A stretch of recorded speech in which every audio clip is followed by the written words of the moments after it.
Final chapter. I'm still expecting a heap every time that I see that, and it doesn't. Oh. Okay. Like I said, we're going into space this time. So I kind of wonder, where does the ship come from? Like his ship. How does it just get there? It comes from... It's hammer space, but his hammer space is everywhere. By the way, look at all those Robs. I see that. I'm just kind of like, please tell me that's not gonna happen. Oh god. The Robs are just there for decoration, and they were taken out of the PS2 version because Nintendo. Oh! Hold on. Now I have to look at what you're talking about. Oh, I see them! I thought you meant okay, when you said Robs, I thought you were literally, like, shortening robots, or saying that's what their name was. No, I meant the Nintendo Rob the Robot. Yeah, I see it now, or I saw it, yeah. That's really cool. I like little stuff that's added in like that. Yeah.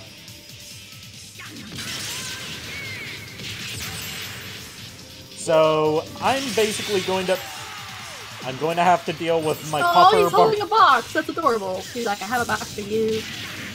I'm gonna have to deal with my pupper barking in the back. Fucking floating there. Yeah. Fucking PS2 version. With its inferior graphics, because the PS2, ironically for a Sony console, was the weakest graphically of that generation. Yeah, it's kind of funny because it's one of the best selling, you say, but it also has the worst graphics, so I'm just kind of like... Not by much. Not worse by much, but it was also less powerful processing-wise. Yeah, that's what I mean. Because I noticed in PS2 games there are like a lot more loading screens, or am I full of crap? You're right. I mean... Okay. I distinctly remember, before I got PS2, when I saw an ad in a magazine for the Nintendo GameCube version of Crash Bandicoot Wrath of Cortex. One of the selling points was faster loading times. Yeah, and then you got a PS2, and then I'm guessing you saw what they meant after that.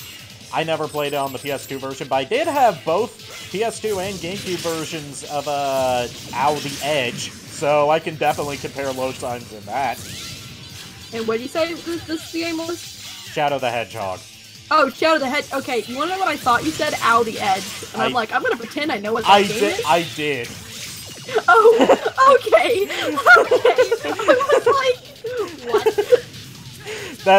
There's a meme where, Oh, yeah, okay. Yeah, I thought I saw that before, and then I was like, yeah. Where have I heard that? It's a meme sort of like Expand Dong, where someone takes parts of, Sorry. Where someone takes parts of the box art to make it say something else. I swear, one day, I'll say the F word.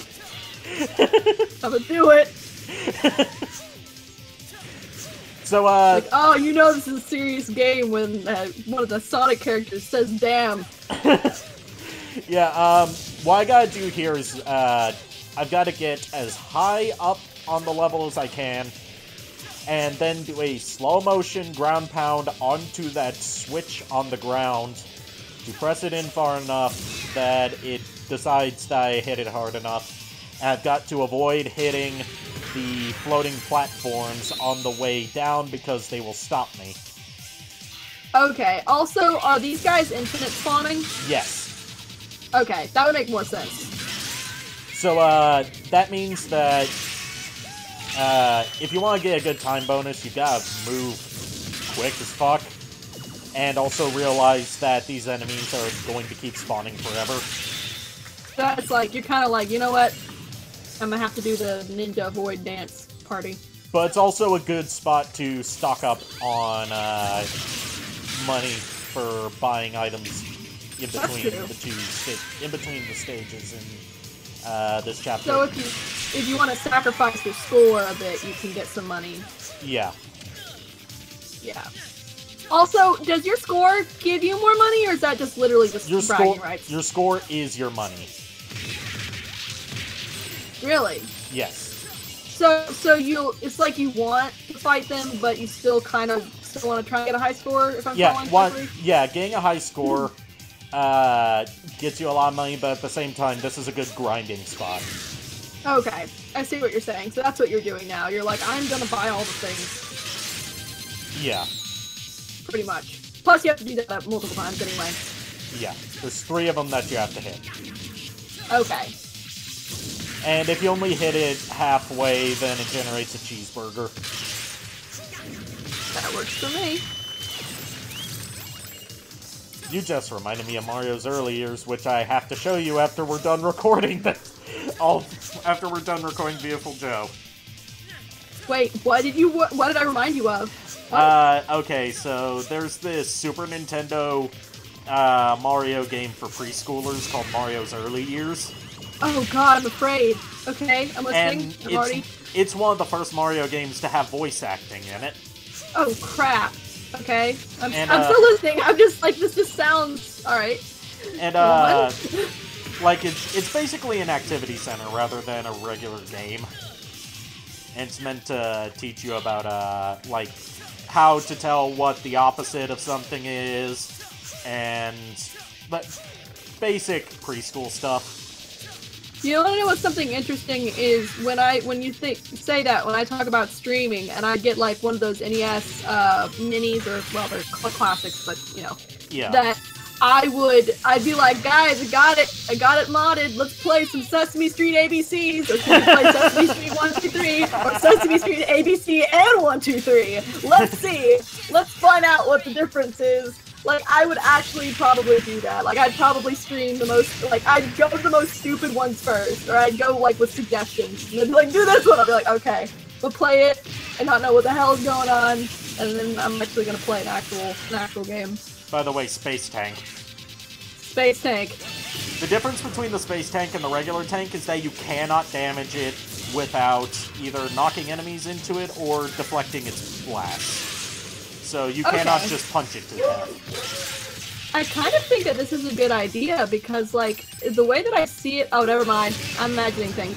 I thought that it actually used the railing to, like, move, like, back and forth so that it would actually stay on the chip, and I was like, well, I don't really know of any instances where we would need space tanks unless we went to Space War, but that would be a good idea. Also, gravity, like space gravity, like all of it, like a lot of that would have to come to play. But you know what I mean. Yeah. In terms of actually keeping a missile launcher, so to speak, mounted to a ship that could move and was mobile. But, maybe not even a spaceship, you know. Yeah, the thing you're reminding me of from Mario's early years is that, like, every time that you do something right, it'll have a voice randomly say something congratulating you, and one of them is this guy with, like, either a very thick New York-style Italian accent, or a very Oh god, fake, I'm afraid! Hold on.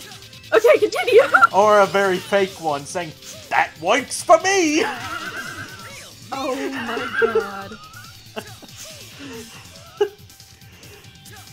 That's still better than the voice of the little kid that tells you what to do, where rather than recording all the lines as separate stuff that can be strung together, they recorded each individual word as something that gets strung together. They did? It's basically a YouTube poop sentence mix before YouTube poop was a thing. Oh, God. So that was actually... This was separate words. Yes. Literally. Like, Can you imagine? It's like, okay, say the, woiks. No. I mean, for the congratulations, it's all one sound clip, but for the instructions on what to do, it's all separate words strung together. Okay, so that's what I didn't hear. Okay, I thought you meant, like, oh, so the bird said to go over this way. Rainbow! Yes, like that. Like, the most infamous example is find the letter that makes this sound. Oh my god. So, Fire Leo is back. I noticed that happens in a lot of kids games, I think. I think I've actually experienced that before. What? Fire Leo is back in here as a regular enemy. In robot form. Wow. I like how he's got satellite dishes for ears, or horns. Yeah, I like his color scheme on this one a lot better, actually. Also, I'm trying really hard not to mention something that I think he looks like. Because he does not look like a lion right now. Gee, I wonder what you could mean. Yeah, I know, right? But I'm not gonna say anything. He's a lot simpler. Basically, it's the second phase of his fight where you gotta break his shield and dodge all his attacks. Except you can take him out very quickly. And I have to destroy 2 of them here. I think. I can't exactly remember. Because it's... also, what about that box? You just not need it? I don't need it right now. But there's a couple boxes up here for lots Money. of coins and film reels and all the good stuff. All the good stuff except for porn. Sorry, I was trying to think of a comment to that, like that'll come later, but then I was like, I don't know, and then I got distracted by the flaming that. Yeah, these enemies, by the way, are called I think Metal Leos. Such create.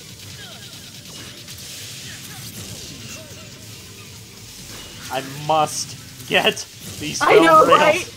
You're like, must get all of them, always. I don't care. Because I'm going to need as much power as I can for the final boss. Also, I noticed the way that your bar is expanding are the film reels. Yes, the film reels. Is that per chapter?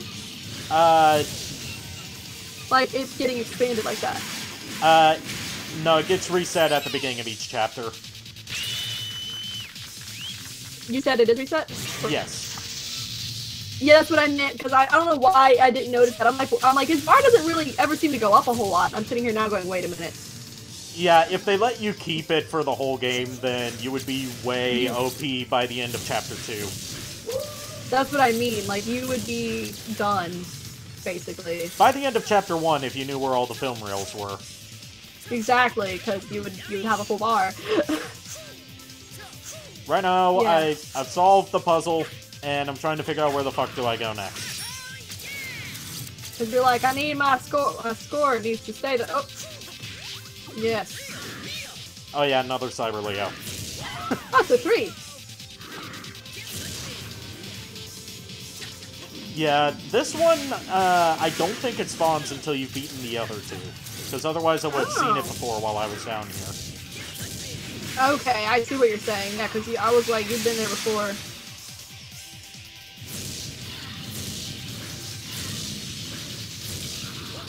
And something I didn't mention in the fight against Fire Leo is that when he's spinning, you can tell when whether he's going to do a high or low attack depending on the pitch of his grunt. Huh. And that helps really out cool. when you're playing on Ultra V-rated difficulty, which gets rid of the skull indicators for what height an enemy is going to attack at. Oh, that's neat.